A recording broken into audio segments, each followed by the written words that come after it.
This video was made possible by Brilliant, a math and science problem-solving website that can help you learn a lot faster.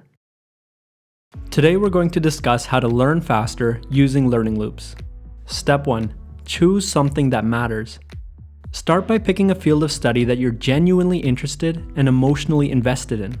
Make sure to pick a topic that you actually feel matters and you believe the world will benefit from having someone learn. This makes a huge difference in how fast you learn any given subject, and it'll help you persevere through times of failure, which are inevitable. You can learn faster using this technique in fields that you're not interested in, but having an emotional investment on your side makes a huge difference in how fast you learn. Step 2 is to integrate new knowledge with old knowledge. Learning best occurs when we integrate new information with old information. It's important to take new concepts that you learn and relate it to other things that you already know and value. I want you to start by writing down the reason you determined this area of study was important in step 1 and draw a big rectangle around it.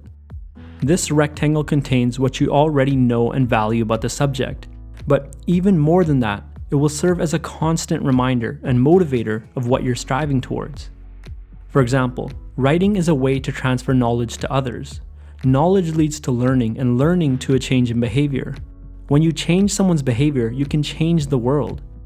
I want to learn to write so I can educate, change minds, and ultimately change the world. Step 3 is to construct an actionable checklist. Take the rectangle that you already drew and connect it to a new rectangle that contains the skill that you want to learn. Now determine all of the sub-skills that make up that one. For example, let's say we wanted to learn how to write an interesting book. The sub-skills may include character design, themes, locations, major events, writing style organization, sentence structure, grammar, and so on. There are often multiple ways that you can break down a skill. Break them down in the way that makes the most sense to you, and break each skill down as far as you can. In step 2, you built up the skill to its unique meaning in your own life. That step grounded the skill in a strong motivation. In step 3, you broke the subject down to its smallest pieces. This makes the topic more approachable. Now take these sub-skills and create actionable checklists that help you master them. For example, you can have a checklist that helps you run through your story and make sure that your grammar is good. Step 4 is to make a prediction using your checklist. As soon as you have a semi-functioning checklist, make a prediction with it and test it. For example, this checklist will help me produce a good short story. Step 5 is to test your prediction and get feedback. There are so many ways you can test your prediction, such as using the Feynman technique as mentioned in a previous video, which you can watch by clicking the card in the top right of your screen. You can write a practice test. You can try and sell a product as part of your business, or you can gauge metrics on social media. If you want to learn to write well, try writing a short story using your checklist and publish it in public, or give it to one of your friends to read. Check if the predicted outcome, according to your checklist, matched the actual outcome. If not, you have some work to do. And that brings us to step 6. Refine your checklist and try again. If you picked a topic that you were actually interested in, you'll be invested in the outcomes that arise from your checklist. The feedback will actually mean something to you, and that is what will motivate you to refine it, fill in missing gaps in knowledge, learn faster, more efficiently, and more effectively. As your checklist becomes more refined, you'll be able to integrate new knowledge into it faster and faster, and it'll become more powerful at producing your intended outcomes. Try to get feedback that is as specific as possible, so you know what changes need to be made to your checklist.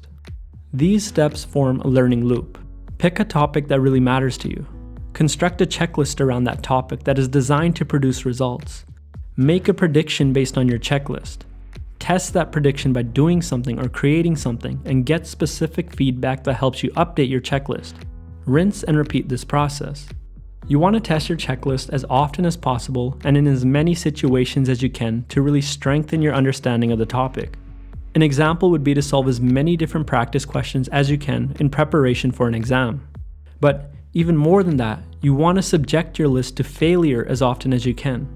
As you refine your list after each failure, it'll grow more robust and it'll be more useful. In fact, the more times you run through this learning loop, the faster you'll learn and the better your list will get. If you want to check out some more learning tips, be sure to check out my productivity and learning playlist by clicking the card in the top right of the video. And if you want to learn STEM subjects faster, I highly recommend visiting brilliant.org. Brilliant.org is a math and science problem-solving website that makes learning difficult subjects fun. They cover a wide array of topics such as mathematics, physics, astronomy, and even computer science. Brilliant's active approach to learning keeps you engaged by throwing you into challenging problems that keep your interest high and progressively adding layers to your understanding by increasing the difficulty of problems.